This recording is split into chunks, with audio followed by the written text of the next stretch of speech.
Welcome to the continuation of the New Theory podcast. It started out as a little experiment, and then I think we're north of 25 in a matter of 2-3 weeks. We just finished up with, I call it, the godfather of not just business podcasting, but all podcasting, Nathan Lacka, who had a very candid interview. So we were excited to have him, and it further builds our audience in the New Theory universe. So with that being said, we have a very special guest following Nathan, which Nathan was just put up, and now you'll be hearing about Miss Nikkie Pryce with an E, who will talk about her IM community and other endeavors that she has. Nikkie, how you doing today? I am doing wonderful, Tom. Thank you so much for having me. It's our pleasure. I like to start early. Where were you born? Where'd you grow up? Yes, actually, I was born in Miami, Florida, and I grew up in Miramar, Florida, which isn't too far from Miami. So closer, it's more so in Broward County, if anybody's familiar with that area. So yeah. Okay, so Miami, born, raised. When did you leave Miami? I actually left when I went to college. So I left and I went to college in Tallahassee, Florida. Okay. I attended Florida A&M University. Nice. And go Rattlers, by the way. Sweet. And I actually went to school for journalism. And I did that for, the whole 4-year process. And after school, finished school, and I started off being a news reporter with my journalism degree. And I did that. I worked there for, I was at an ABC affiliate in Florida. So that's how this all started, this amazing process here. Nice. So you cut your teeth in journalism. What do you define yourself? Community activist, businesswoman, journalist, both? I don't want to minimize your role, but what's kind of your lead role, if you will, or your second and first lead role as a person in the community? Yeah, absolutely. I actually like to consider myself a charismatic communicator. Okay. Because there's so many different levels to, journalism and all of those different industries. I really see myself being a communicator and connecting with people, especially millennials at this day and time, and just really being able to talk to them and help them grow in those areas that they require to grow in. So, yeah, charismatic communicator. Okay. So we're very straightforward podcast. So I love it, and it sounds real marketing. But what does it mean? How do you make your money? Yeah, I'm actually a speaker, and I have a book. My book just came out. It's called Dreamers Take Action, and it's the blueprint to go from dreamer to doer. So it's literally 7 different steps that I took throughout my process to go from just dreaming about having all the things that I wanted, like writing my book, finishing my book, doing all these speaking engagements that I do all around the world. And I literally went from that dreamer to now taking massive action every single day towards my dreams. And it's a constant effort that every dreamer has to do, but it's so rewarding at the end of the day. So yes, I'm a speaker, I'm an author, published author, and my book will be released July 24th. So you guys can check that out, NikkiePryce.com. Okay, so make sure I absorb this all correctly. Nikkie Pryce comes out with a book, The Pub Days in July, I get that. I noticed you mentioned massive action. You're a person who believes in self-development, self-help. Are you a Grant Cardone person, Tony Robbins? Who do you listen to? Because you don't say massive action without listening to somebody. Yeah, I guess I see you've been, you noticed that I've been listening to Tony Robbins. I mean, That's my go-to guy. Every morning, I'm literally taking in all of his information. So, I mean, I have a routine that I do in the morning, get up. Of course, you're supposed to brush your teeth, take a shower, all that good stuff. So I do that.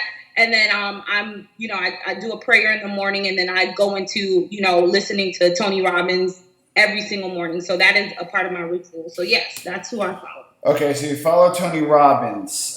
Did you read him? What is it, Unbreakable or whatever, Unshakable? Did you read that yet? Yeah, his latest book is what you're talking about? Yeah, you read it yet or no? Yeah, I just ordered it, so it's supposed to be coming in, and Amazon Prime is phenomenal, so I should be receiving it in 2 days. Okay. All right, so let's cut to it. Okay, so Nikkie Pryce, NikkiePryce.com, author, I get it. Did you self-publish, or did you go through a publishing house? Actually, I self-published, and I went through the process entirely by myself. I did have a company that assisted me with a few things, but primarily I did all of the work by myself. So that was an interesting process as well. Okay, so it cost me a lot of money for this information, probably more than it costs me for my MBA. But there's even different type of self-publishing. My first book, I'll be honest, it turned out to be a vanity house where they printed up 500 copies. It got me distribution, and I bought my copies from them. My second one, I actually created a virtual publishing house where I printed the books myself, did the ISBN myself, did the artwork myself, the editing myself.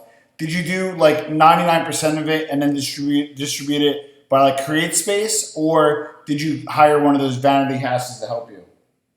Yeah, actually, what I did was, which is very similar to your process, literally wrote the book. I found an editor who's a really good editor that works for a few places in New York, Complex Sports and Complex Magazine. And they edited the book for me. I got with the guy who does all of my graphics. Nice. His name is Darius, and he's with Live Life Creative. And he did my artwork for the book. And then I went through a company that assisted me with getting it on, through CreateSpace and Amazon and all of those things. So we're working on that process now. But everything was literally done through my own connections with people that I know. They assisted me with the process. But yes, that publishing company did assist me with getting the book out there. So yeah, that's pretty much it. All right. And then the pub date is when? So I want to make sure listeners know. Yeah, so the actual release date is July 24th. However, it is available for pre-order at NikkiePryce.com. And it's spelled NikkiePryce. I know it's a little unique, but I just have to spell it out. So yeah, it's available for pre-order now. Now, you're going to have a digital version and a paperback? Yeah, so I have actually an ebook version that will be released a little sooner. So that's coming out July 3rd.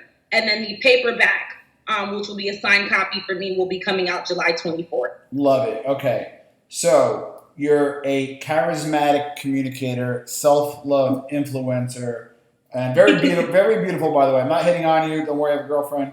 But just very beautiful. I have to throw that in because when people look you up. But with that being said, you're a gamer. You have some cool people on your website. So, all right. I get it. You have a book. You want to build your platform. You want to build your brand. Part of this podcast is, and hopefully, if you listen to other podcasts, if not, you're here. We're very realistic. Are you doing this full time, or do you still keep a day job for now? Well, you know what, and this will be my advice. I actually just started doing this full time. I was working in finance in New York. New York is very popular for that, so I did that for a while. And, I was able to literally create the lifestyle that I wanted. But again, I wasn't living out that exactly what my book is talking about. I wasn't doing, that massive action towards my dreams every day. So I had to get really realistic and say, okay, I need to focus 1,000% on the efforts of putting my book out there, getting the attention it needs, and also helping people, because that's my number one objective to writing. Yeah, but Nikkie, hold on. This is important, right? Because you're going to help people and you're going to do some great things. But the person that's listening to this, we're very entrepreneurial driven. I want to step back if it's okay. You're in finance. You're in New York City. You're making a few bucks, right? Did you squirrel away money? I'm just making this up. And have 6 month runway to get this up and running. Did you were like, fuck it, sorry, jump ship, and like you're figuring it out financially? How did walk us through the finances because you did a big move, and I don't want to minimize it. You worked in finance in New York City, and now you're jumping into the pool of public speaking, books, and so forth. And unless you have like super engagements lined up, it's not the easiest transition. So how did you cope financially? Meaning, what was your plan of action, and when did you decide to exactly jump ship? Yeah, actually, I'm the type of person I would definitely say, if you need the finances, stick with your job. And that's what I did. I stuck it out with my job for as long as I could. While I was working the job, I was producing my book on my time off. But keep in mind, anytime you're doing like more than one thing, something between the two is going to start to lack, and my job started to lack. I'm in finance, I have quotas, I have goals, and I'm doing very well, but I'm not hitting the numbers that I'm supposed to hit. So I was actually released from my job, and it was actually like perfect timing, because what happened was this was at the breaking point of my book literally launching to where it needs to be. So, I mean, my high recommendation for anybody, I don't tell people to just go quit your job, start your dreams.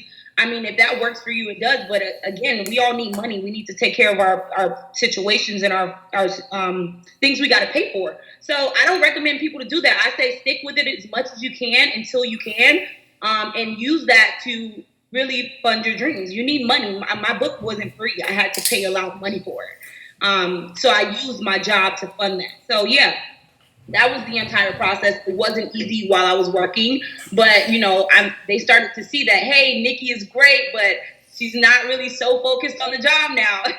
I mean, it shows. So it was like one of those things I had to like let go to start to really put the effort into my book and everything that I'm doing now. So yes, it's great. yeah. So what you're doing is near and dear to my heart. I got fired as well from a very lucrative, high-paying job.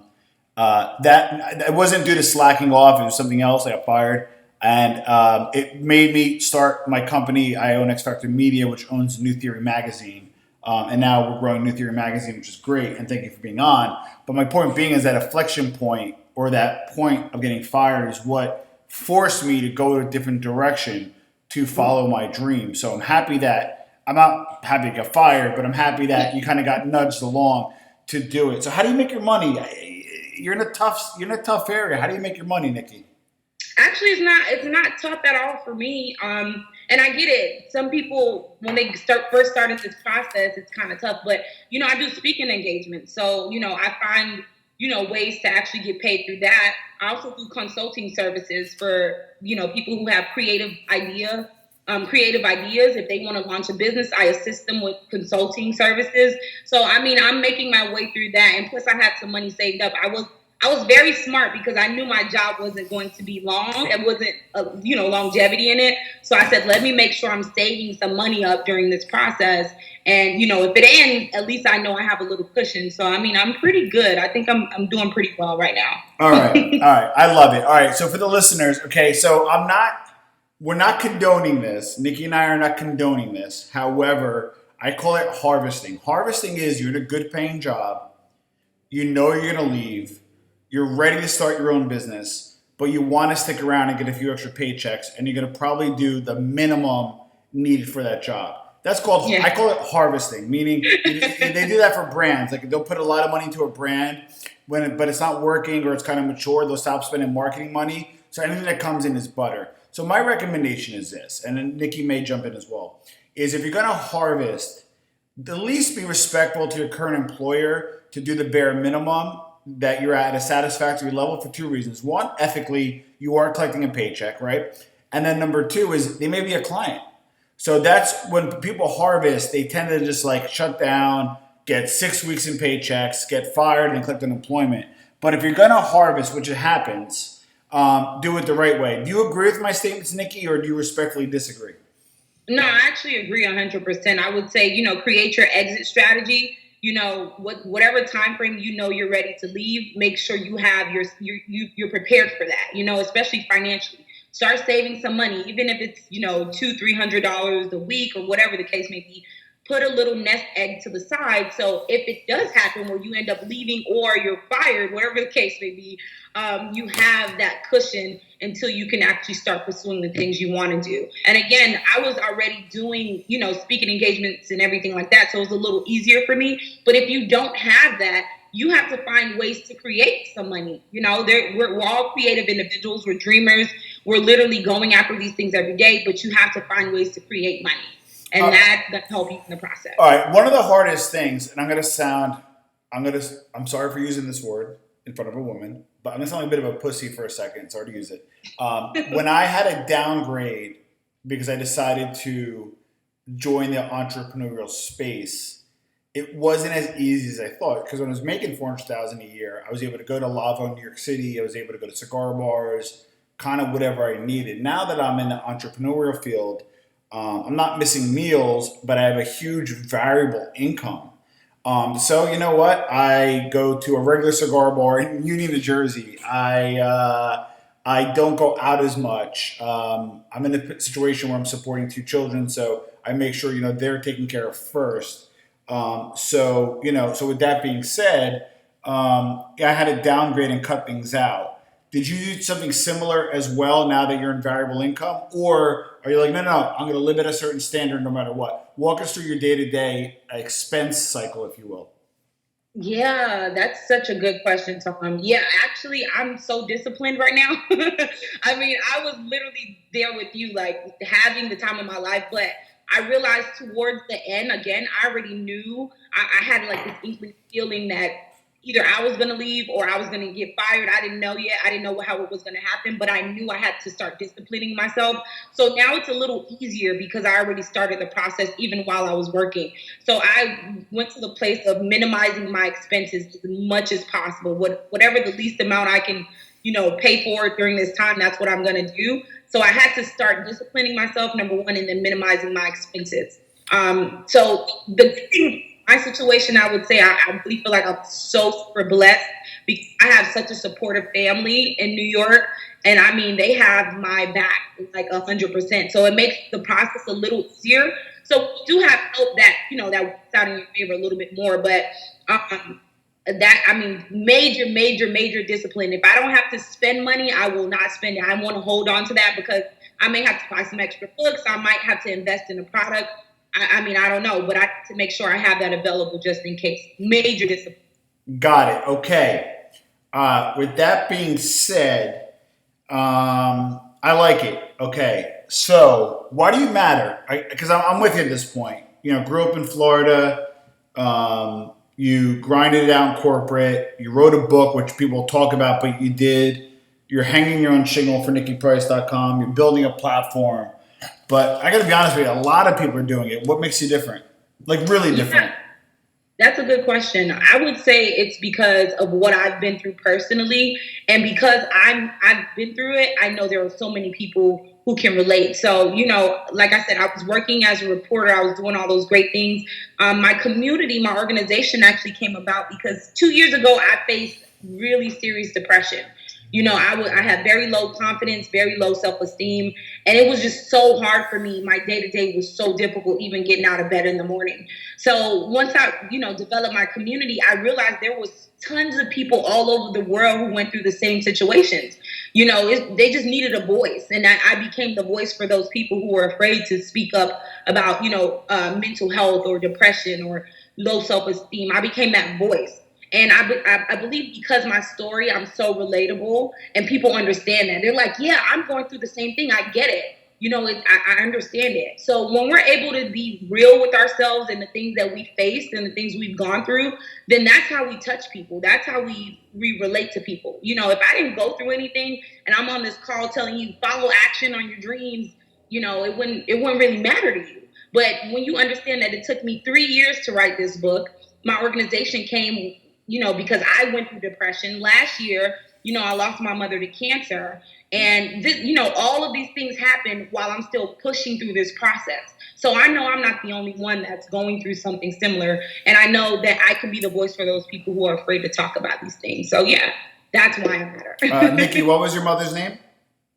My mother's name is Naomi. Naomi. So God bless. And Naomi did a great job raising you. And I'm very happy that, although I don't want to say beat because it could always rear its ugly head, but it looks like you're managed through having severe depression. So congratulations on that. That's not a small win. Yeah, absolutely. I was just saying this week, we have to start celebrating small wins. Like sometimes we're just always, especially entrepreneurs, we're always grinding. We're trying to get to our next win, and we never stop and celebrate that first small win. So yeah, I definitely appreciate that. All right. A few quick things before we wrap up. I'm a huge fan of the game. You met Pooch Hall, I mean? Yes, I did. I actually interviewed him when I was going to school. Him and Megan Good, I interviewed them for a movie they had coming out during that time. So yeah, that was amazing. Nice. And I see you guys got to check out NikkiePryce.com because she's got a lot of cool stuff and a lot of good stuff to offer. I like your story. I like it. I want to say I love it because although we don't have enough time to go deeper dive, I'm convinced that you went through some shit and you got balls. You got balls. Like you're writing a book, you're launching the book, and you're making things happen. So I like what I see. I'm gonna go with the quick rapid fire questions, and okay. If you're ready, we'll start. I'm always ready, Tom. Okay, Let's go. But one sentence or less. Ready, go. Best day of your life. When I moved to New York. Worst day of your life. When I lost my mom. Most money you made in a day. I made my company over $1 million in one day. How much did you get a bonus from it, or any extra few bucks, or no? Yeah, I did. Sweet. Okay. Biggest fear. I like to consider myself fearless. Single or married? Single. Straight or gay? Straight. Boyfriend? No, help me out, Tom. All right, if we find your boyfriend from this, we get a cut. So, all right. I like to have some personal questions, business questions. I like to pepper them in, or at least put them at the end to learn who you are. Nikki, I don't think this is the first we're going to hear from you. No, I know this is not going to be the first that we hear from you. You definitely got some good stuff cooking. You got the balls to try. So I'm going to say at the very least, I know you're going to have a successful book launch. You're going to have a successful career. And you're taking massive action. So any parting words to share with our growing listenership? Yeah, I just want to encourage everybody to literally go out there and get it, not to be afraid of the no's.